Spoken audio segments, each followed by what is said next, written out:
Verjetno še nikoli v zgodovini avtomobilizma ni bilo tako težko ustreči vsem željam in zahtevam, ki jih imamo danes vozniki.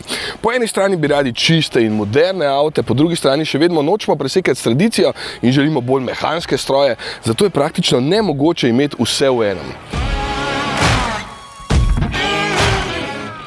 Pa se nekatere znamke trudijo narediti prav to, zato je Toyotin Hilux še vedno trpežen delovni stroj.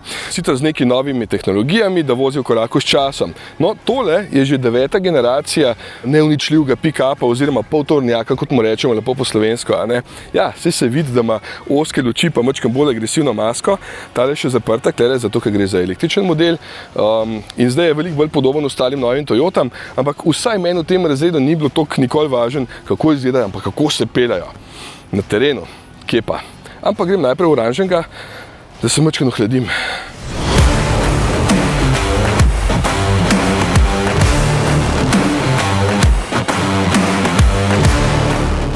Tole je eden najbolj ikoničnih strojev, ki ga pozna ves svet, zato razvoj nove generacije nikoli ni enostavna naloga. V resnici so za novo generacijo ohranili bistvene lastnosti stare, ki so ji seveda namenili nove tehnologije. Za začetek nov motor, saj nisem tako blizu.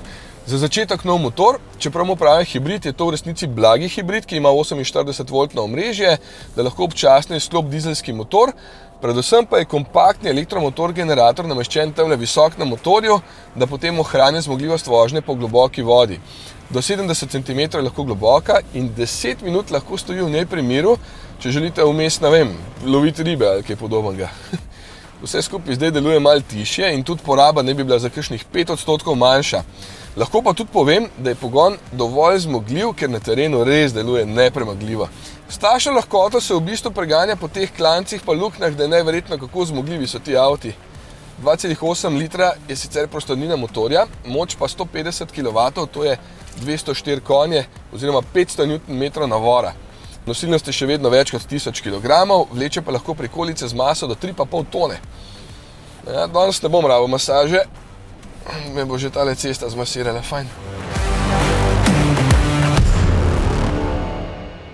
Tole je zdaj le hudo. Evo, fajn nacentriram. Dam v prvo prestavo. Hill descent vklopam.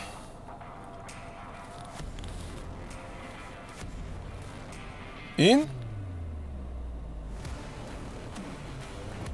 spustim vse, evo, samo volan zavijam in avto dela vse sam, evo, brez noge. Hudo. Pa oren klanc je bil. En novinarski kolega je rekel, da so ti avti že toliko dobri, da je vožnja že v bistvu kar dolgočasna po takem terenu, ker toliko stvari zmorejo že sami. Če bo dober, se še zmeraj od voznika, ki je odvisen, da se ne prevrne to kitara, ne? Tle je tudi ful lušten, ko je avto ful nagnen in vidiš, kakšen bočni nagib dejansko zmore. Se res lahko peleš časi po kar neverjetno nagnjenih cestah.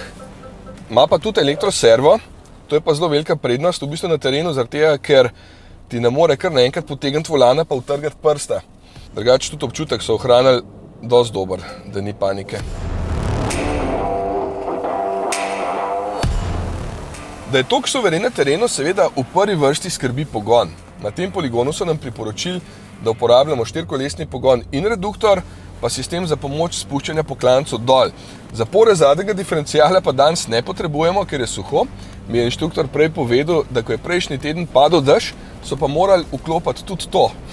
Takrat je bilo res ful blatno, no, danes je suho, tako da je v redu. Ima pa še sistem za pomoč pri terenski vožnji, pri katerem samo izbereš podlago in potem elektronika skrbi za optimalen prenos moči, ampak je tudi ta teren premalo hud, da bi ga dejansko rabil. Hilux je kar 309 mm oddaljen od tal, zato z lahkoto premaguje tudi takšne ogromne luknje. In še dva podatka sta pomembna, trije. Vstopni kot je 29 stopinj, izstopni 24, prehodni pa tudi 24 stopinj.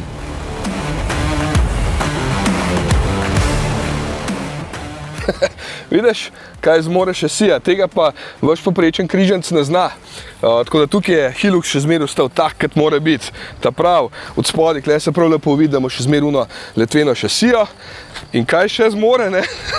Da je to, tukaj je visoko kolo. Čist noro. A ja, veš, ko ima zdaj potonava, ima una le gora. Glej. Kako se mi fantje igramo na predstavitvah.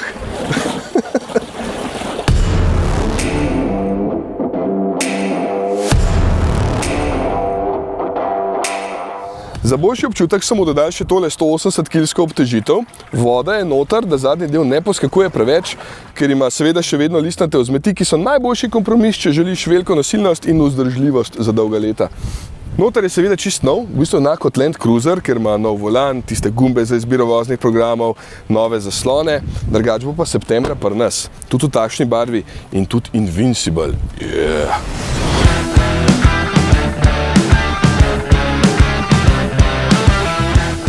Res velika novost pa je različica BEV, to je pa prvi popolnoma električni Hilux in tudi prvi električni avto na letveni šasiji. Baterija je tukaj vgrajena znotraj okvira, ne pod njim, zato ima dokaj omejen prostor, po drugi strani pa je tako res dobro zaščitena. Pravim omejen prostor, ker ima samo 59,2 kWh, kar je po VLTP za samo 257 km vožnje. Ampak to je res namenski stroj, ki je ustvarjen za delo, recimo za kakšne kmete ali pa za gozdarje, delavce, ne pa za dolge avanture.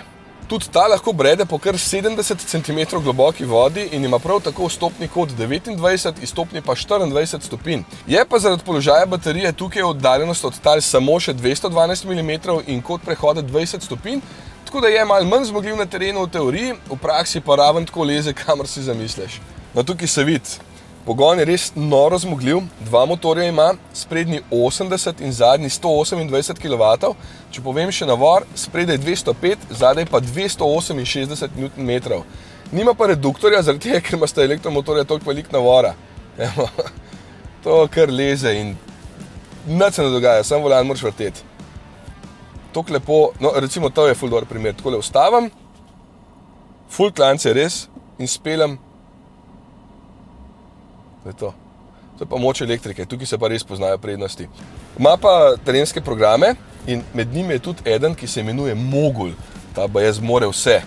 Ampak mislim, da ga sploh ne rab, ker že tole deluje noro dobro. Pa prednji kdo pošle mail, kje se vozimo, tole je poseben terenski poligon v Bolgariji. Ja, kakšnih 100 km v tisto smer je glavno mesto Sofija. To je v glavnem zaprto območje, da lahko res v praksi preizkusimo skrajne meje takšnih hudih strojev. Ja sej, kje pa jih bodo lastniki uporabljali vsak dan, če ne v takem okolju, a ne?